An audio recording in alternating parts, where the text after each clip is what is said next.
Ce qu'il y a de chouette dans le tourisme en Auvergne, c'est cette sensation de vivre parfois une grande aventure climatique. Croyez-en l'expérience de Pierre Boivin, volcanologue, un habitué du Puy-de-Dôme. Alors c'est vraiment l'apocalypse ici, là, au sommet du Puy-de-Dôme. Non, ça n'est pas l'apocalypse, c'est le sommet du Puy-de-Dôme est comparable au Groenland.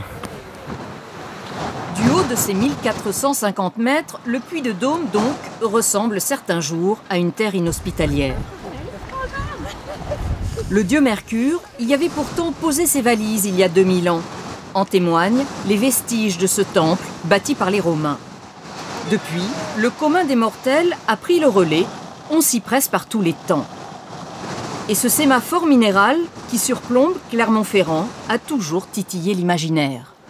Depuis très longtemps, les géologues ou les visiteurs ont été émus, vraiment émus au sens poétique et romantique, par la mer de nuages. Et alors par beau temps, on verrait quoi par-dessus la rambarde? Alors là, bon, c'est fantastique, hein. On a un très très bel alignement de volcans à cratères.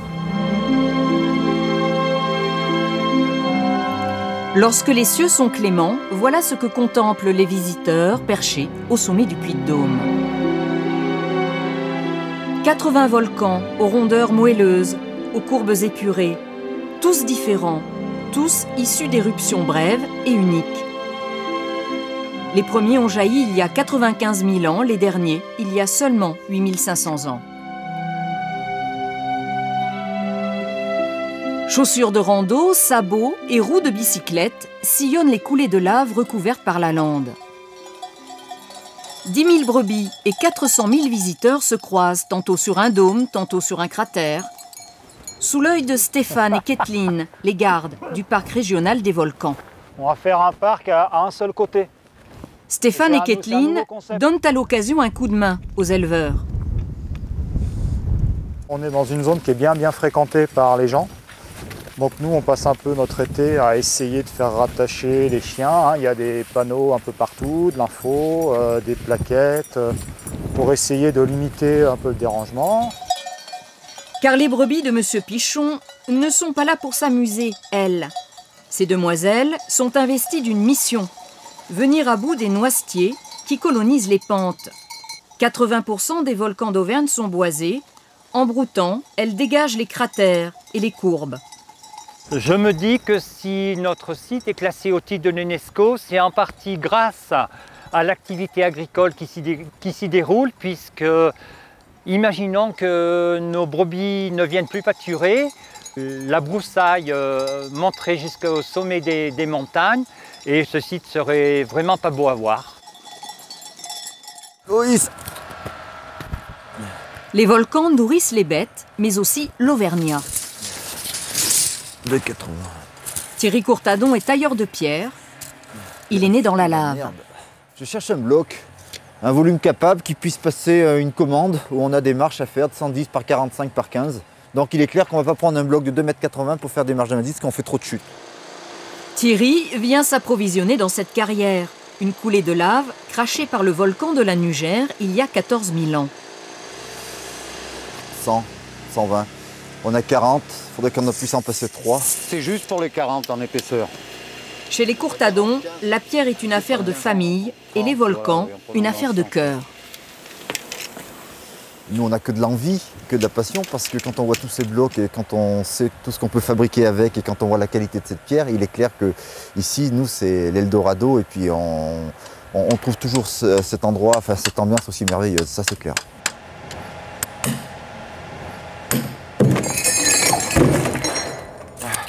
Ben, je crois bien que je vais prendre celui-là, parce que celui-là il me plaît bien. 80, il n'y a pas trop de hauteur, 40, j'ai pas trop de chute. En un siècle, rien ou presque n'a changé dans cette fosse, creusée à quelques kilomètres de Volvic. Les blocs de lave sont arrachés à la force du poignet. On lutte contre une matière et elle ne nous arrive pas facilement.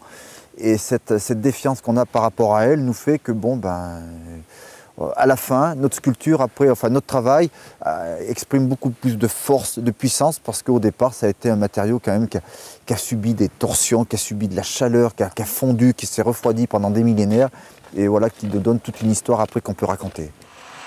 Lesté de son chargement, le camion se fait poussif dans la remontée. Mais penser que le tailleur de pierre ne fait pas dans la dentelle serait une erreur. Au petit matin, le froid pique un peu. Anne-Marie Bertin a enfilé gants et bonnets. L'ascension du Pariou, par sa face sud, n'a rien à envier à celle de la Grande Muraille de Chine. Bon, c'est la dernière ligne droite, là. Oui, on est presque au sommet. Combien de marches? 550. Et oui, ça se mérite. Une brusque rafale a chassé les brumes. Eh bien, nous arrivons au sommet. Vous pouvez voir ici le cratère. Le cratère avec ses 92 mètres de profondeur, qui en fait un des plus profonds d'Europe. Anne-Marie a une bonne raison de s'extasier. Cette petite merveille, elle en est propriétaire. C'est un peu comme si vous aviez un bout de la Tour Eiffel ou un bout du Mont-Saint-Michel. Oui, en fait, vous voyez, je suis fière d'avoir un bout de Pariou et je ne suis pas prête de le céder.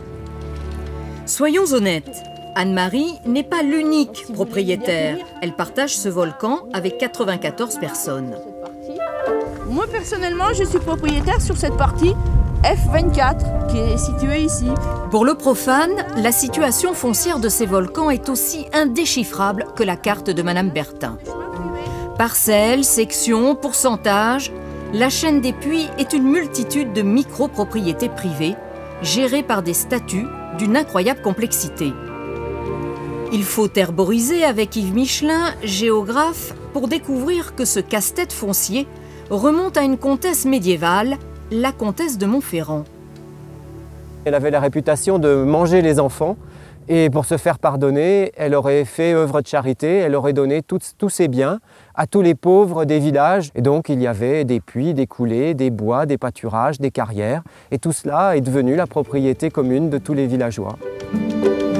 Et voilà comment, 9 siècles plus tard, Madame Bertin, habitante d'Orsine puis de Dôme, se retrouve propriétaire d'un bout du Pariou. Un héritage qui n'est pas de tout repos. Car le Pariou, c'est la star absolue.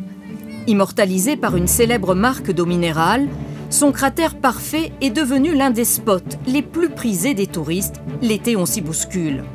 Aux grandes dames d'Anne-Marie. Là, vous voyez, auparavant, nous pouvions passer dans cette descente. Et regardez l'érosion qu'il y a.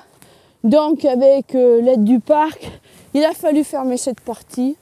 Et actuellement, nous laissons passer les touristes ici. Et vous voyez que ça va se dégrader dans peu de temps. Le sol est trop friable. Érosion, surfréquentation, Stéphane et Kathleen, les gardes du parc, sont aux premières loges. Sur les roches volcaniques, on a des sols qui sont hyper friables. En cas de forte sécheresse, ils vont faire comme quand on marche sur la Lune. Ça fait un pouf et ça part en poussière. Dessous, on a ça. Donc ça, c'est des scories volcaniques, donc c'est des fragments de lave projetés par le volcan.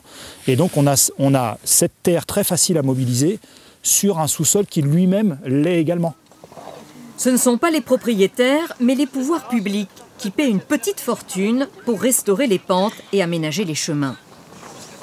Les quarts de touristes ne sont pas le seul danger. Une autre menace se trouve au pied des volcans.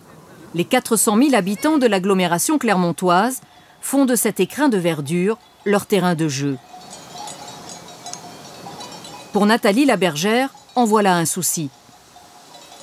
Il y a des gens qui vont très bien contourner et d'autres qui n'écoutent pas et qui vont passer dedans parce qu'ils ont l'impression qu'ils ne dérangent pas. Et parce qu'en fait, soit elles peuvent avorter ou des choses comme ça si on les fait courir, mais il y a aussi ce qu'ils ne voient absolument pas, c'est que nous, derrière, on passe du temps avant qu'elles soient calmes et qu'elles soient bien, en fait. VTT, parapente, quad, course à pied, un business des volcans s'est développé. Marc Mazzato a monté son affaire à l'ombre du puits de Dôme. De la rando à vélo, au milieu de gros blocs de lave moussue. Le cadre est au rendez-vous, les clients pas toujours. Alors, Marc espère que les volcans d'Auvergne seront choisis par l'UNESCO. Faire du tourisme en Auvergne, c'est pas gagné d'avance, et donc c'est aussi parce que c'est pas le Mont Blanc, c'est pas on n'a pas un littoral, donc c'est pas forcément une destination de vacances auquel on pense immédiatement. Pour toutes ces raisons, eh ben, ça permettra quand même d'asseoir une notoriété dont on a besoin. Certains n'ont pas besoin du label UNESCO pour se faire connaître bien au-delà des fontaines de lave qui ornent les villages auvergnats.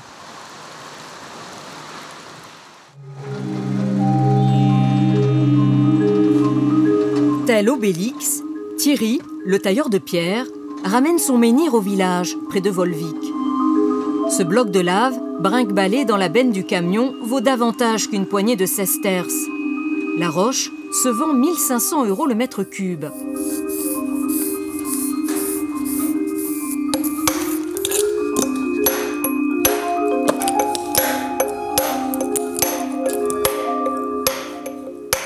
Est-ce qu'il y a des gestes identiques aux tailleurs de pierre du temps des cathédrales dans votre... Ah ben, enfin j'y étais pas évidemment, mais c'est exactement les mêmes gestes. C'est-à-dire que les inclinaisons de ciseaux, les frappes sont exactement les mêmes. Il y a eu simplement une évolution, c'est au niveau de l'instrument. C'est-à-dire qu'avant ils avaient des outils en acier trempé, tandis que maintenant on a des outils en tungstène. La maison Courtadon, père et fils, trouve son gagne-pain dans le bâtiment et le funéraire. Elle aurait pu ressembler à ces centaines de PME implantées en Auvergne. Seulement voilà, au fil du temps, la lave est devenue la muse du tailleur de pierre.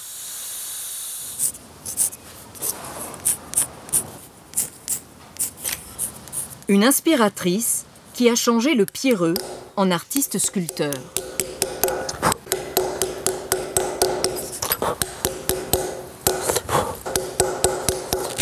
J'ai taillé énormément de sortes de pierres et c'est la seule matière dans laquelle je suis arrivé justement à faire ce travail de dentelle.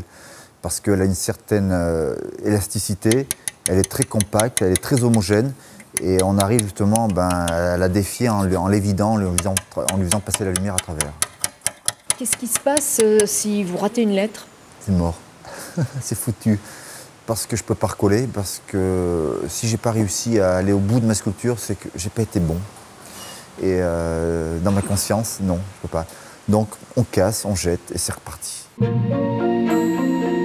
Les pierres tombales, sculptées par Thierry Courtadon, racontent à travers des mots enchevêtrés l'histoire d'une vie, celle des défunts. En Auvergne, le repos éternel relie les morts aux origines tourmentées du paysage, leur dernière demeure est en pierre de lave.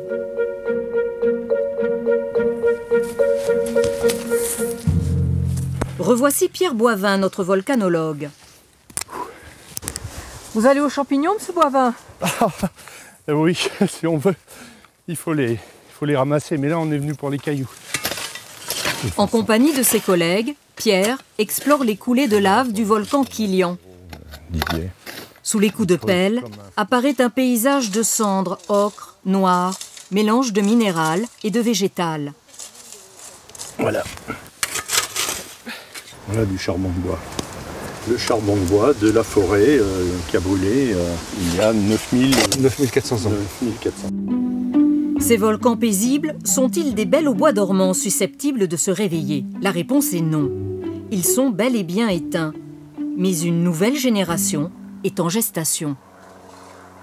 Sous la chaîne des puits, les méthodes de géophysique nous ont indiqué que vraisemblablement il y ait des roches encore très chaudes.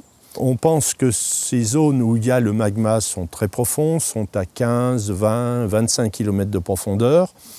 Et donc, il est nécessaire, pour qu'il y ait une éruption, que le magma qui part de ces distances, de ces profondeurs, arrive en surface. Donc, si ça se déclenche, on a des appareils qui vont entendre le magma dans son ascension vers la surface. Et les distances sont telles que ça ne va pas se faire en 2 jours. En attendant le jour J, dômes et cratères restent un laboratoire à ciel ouvert. Les scientifiques y testent instruments de mesure, dispositifs de surveillance, qui sont ensuite déployés sur les volcans actifs du monde entier.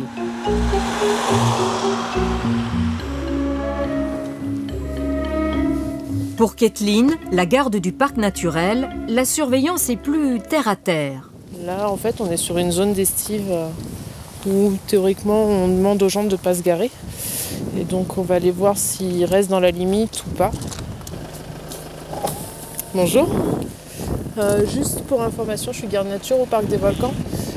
Vous restez dormir ici? Oui. D'accord. Donc vous êtes sur une zone qui appartient à la commune de Cessac? Oui. C'est toléré jusqu'au gravier à partir du moment où vous sortez. C'est ce que j'ai vu après, il y a la limite et tout ça.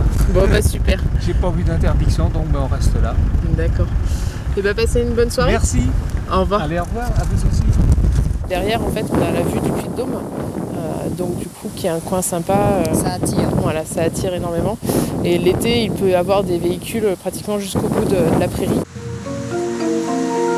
De jour comme de nuit, on en croise des oiseaux rares.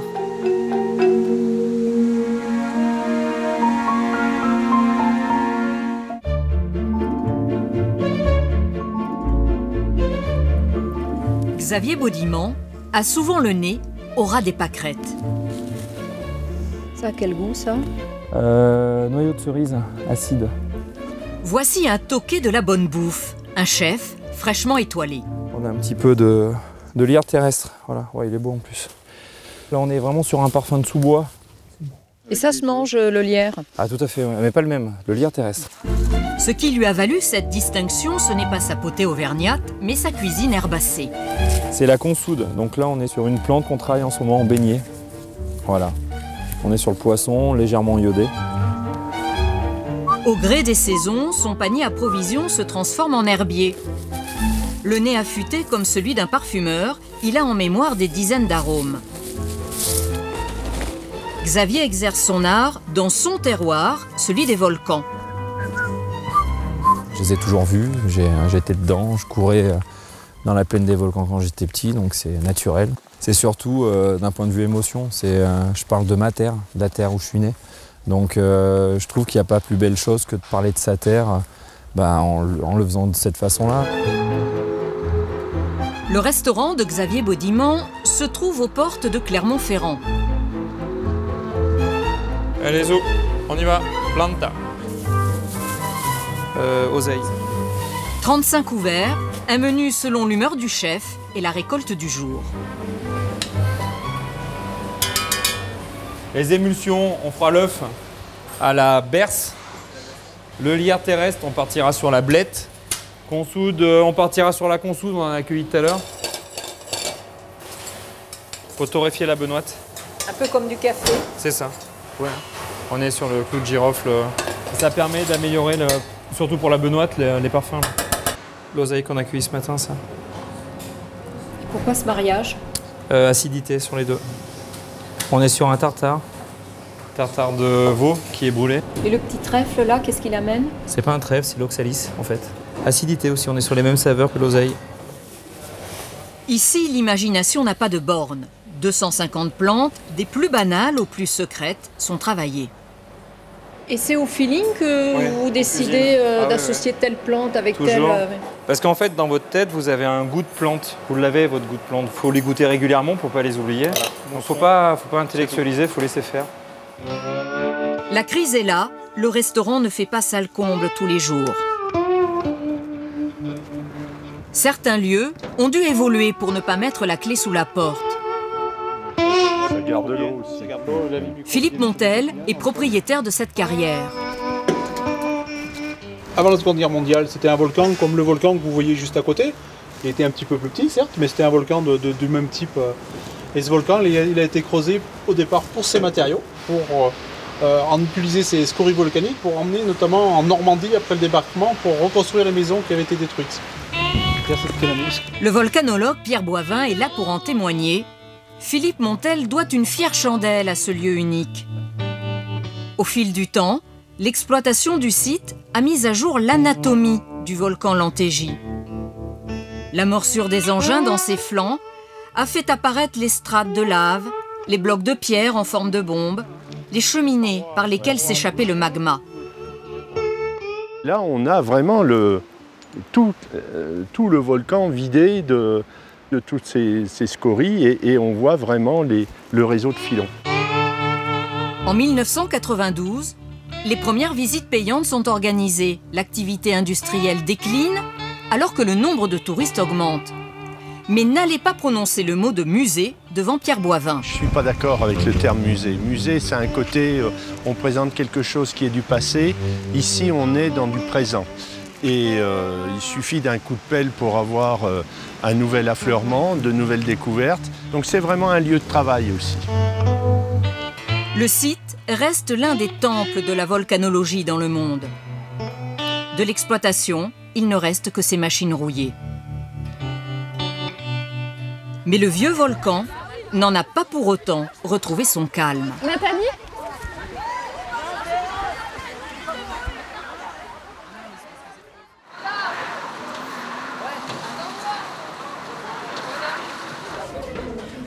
Vite, allez jeune homme, viens avec moi. Non, par ici, jeunes gens.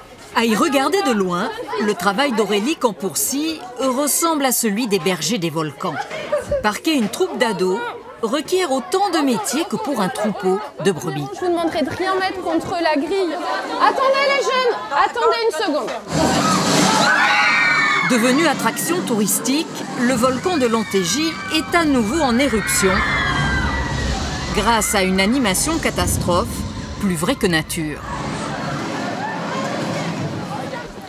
Mais à y regarder de plus près, le travail d'Aurélie Campourcy, c'est d'expliquer en termes choisis le fonctionnement d'un volcan.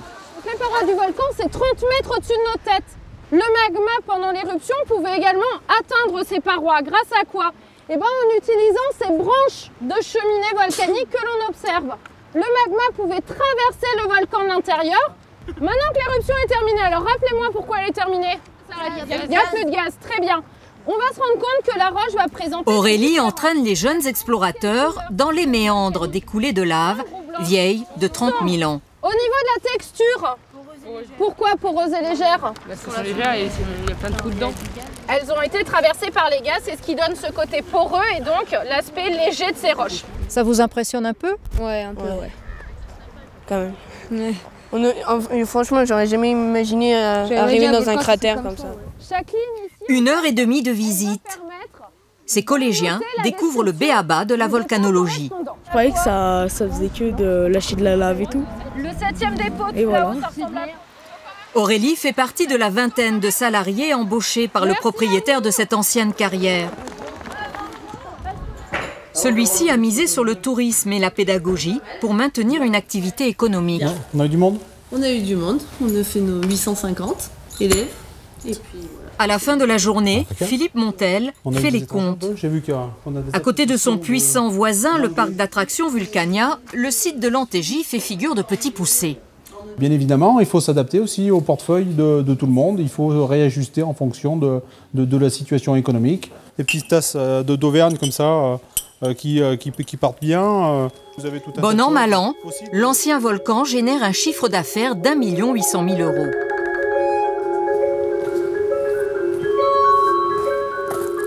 Son chiffre d'affaires, Thierry Courtadon, n'en fait pas étalage. Le sculpteur tailleur de pierre préfère parler art qu'argent. Où sommes-nous ici? On est dans mon laboratoire en fait. On est dans mes expérimentations un petit peu de lave, où justement, quand une pièce est terminée, elle vient s'endormir ou elle vient se poser ici. Cet endroit, c'est un peu son jardin secret, à l'écart de l'atelier où sont taillées stèles funéraires et marches d'escalier. Princes arabes ou grands capitaines d'industrie lui passent commande. Donc toujours des maquettes d'une sculpture monumentale qui fait environ 4 mètres pour un fabricant de pneumatiques local connu. Toujours des ressorts. La roche volcanique devient ici ressort élastique. C'est pas une bande que vous avez roulée, c'est une pièce unique que vous avez creusée. C'est génial que vous me disiez ça parce que vous ne savez plus si je l'ai tordu, si j'ai pris une bande. Non, il est clair que non, je suis parti d'un bloc massif que j'ai vidé d'abord à l'intérieur puis à l'extérieur.